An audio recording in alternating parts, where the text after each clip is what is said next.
Spoiler alert, the Pixel 2 has the best overall smartphone camera of all time. When you use it, you just know it. Shots are clean and clear, take absolutely no effort at all, and work 100% of the time. This is a big difference from many other phones on the market that require quite a bit of tweaking to get things working just how you want them, and thanks to an incredible synergy of hardware and software, Google has taken its pseudo-magic HDR Plus algorithm to new heights. Hey everybody, it's Nick from Android Headlines, and this is our review of the camera on the Google Pixel 2 and Pixel 2 XL. So let's check out the camera software. The layout is basic in every regard, and really a lot of this just needs to be changed. Swiping left or right moves between photo and video mode, and in this case, there's really no reason Google should be designing the software like this. A simple dedicated camera shutter and record button are fine, and, well, oddly enough, Google already does this, although it has to switch between modes before either can be used.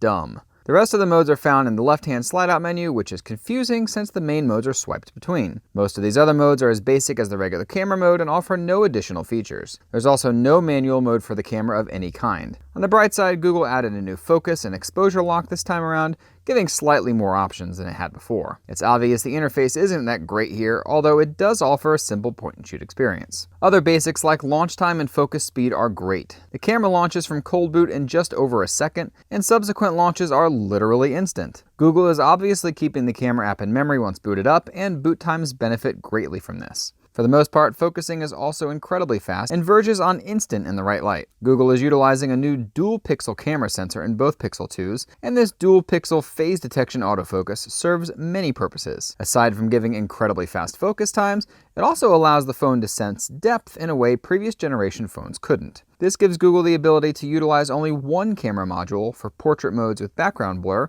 something Google Camera has had forever, but didn't do it nearly this well. Portrait shots from this phone are absolutely mind-blowingly amazing. I don't think that's actually a word, but I really don't care because honestly, portrait shots are just that good. Bad lighting, good lighting, none of it matters. Everything that comes from this mode, either from the front or the rear camera, is perfect. And about the only complaint I can make is that it's very difficult to take portrait shots with more than one person at a time. Background blur is done gradually instead of harshly like previous generation phones, and as a result looks realistic as a proper lens would. Having this on the front-facing camera makes far more sense than the rear camera, but what's great is you don't have to sacrifice either of those here. Moving on to regular type shots, it's Google's HDR Plus functionality that really steals the show here. It's often hard for a smartphone to take in the range of colors and lighting conditions that make photos look truly realistic, and it's usually lack of dynamic range that makes most smartphone photos not look so great. HDR technology has improved significantly over the years, but none has been more important than Google's HDR Plus, which combines multiple exposure shots at a per-pixel level, and with the Pixel 2, Google is taking its first steps towards a wholly independent future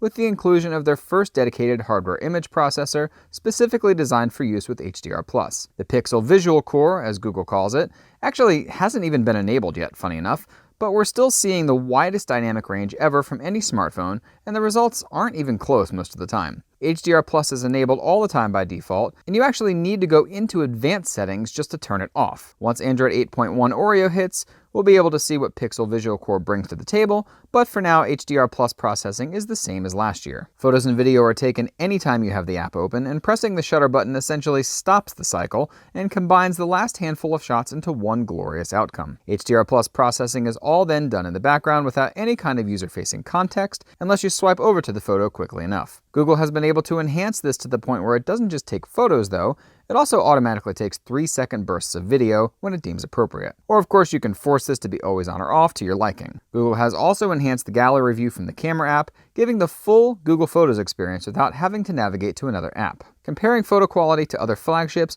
shows just how advanced Google's backend processing really is. We rated both the Galaxy Note 8 and the LG V30's cameras very highly for different reasons, but let's take a look at how they stand up to the Pixel 2's camera. These are just a few shots that exhibit the best of what Google can offer from its camera and how much it can differ from the competition. Most shots turned out like this, and there was almost never a situation where the Pixel 2 lost to any of the phones we tested it against. Shots where dynamic range are most important are the ones where you'll find the biggest wow factor, and lower lighting conditions generally display better colors, better brightness, and more clarity than competitors. There are so many situations where Google's HDR Plus is able to pull out not just better dynamic range in terms of shadow detail versus highlights, but also in the way we think of HDR on a TV or other display. Simply put, there are colors here that are not on other phones' pictures, and the Pixel 2's photos end up looking more vibrant and colorful without looking oversaturated or unrealistic. It's this wider color range that we're seeing from the Pixel 2's photos that really make them look better when compared to other phones, and a lot of this comes from the fact that photos are almost never overexposed or underexposed in any way.